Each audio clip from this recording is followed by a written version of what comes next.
شادی سے پہلے لڑکی کو کہا جاتا ہے کہ یہ غیر مرد ہے، اس سے پردہ کرو، اس کے سامنے نہیں جانا، اس کے سامنے نہیں جانا۔ ہماری عزت کا معاملہ ہے۔ شادی کے بعد سسرال والے بھی یہی کہتے ہیں، لیکن سوال یہ ہے جب لڑکی کی شادی ہو رہی ہوتی ہے تب اس کو سب کے سامنے مجسمہ بنا کے کیوں بٹھا دیا جاتا ہے؟ اب غیر مرد دیکھتا ہے، ہر غیر مرد دیکھتا ہے، اپنے اپنے موبائل میں تصویریں بنائی جاتی ہیں۔ کیا تب آپ کی عزت کو ٹھیس نہیں پہنچتی؟ تب کیوں نہیں کہا جاتا کہ نکاح پردے میں کیا جائے؟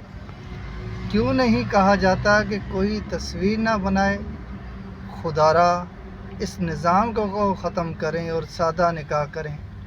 اپنی بیٹی نمائش مت کریں، دنیا کو چھوڑیں، وہ کیا کہے گی، یہ سوچیں کہ اللہ کا منہ دکھانا ہے۔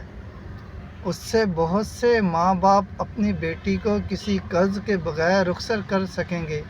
نکاح کو آسان بنائیں تاکہ سنت رسول اللہ صلی اللہ علیہ وآلہ وسلم کو پورا کیا جائے، اور پردے میں نکاح کریں۔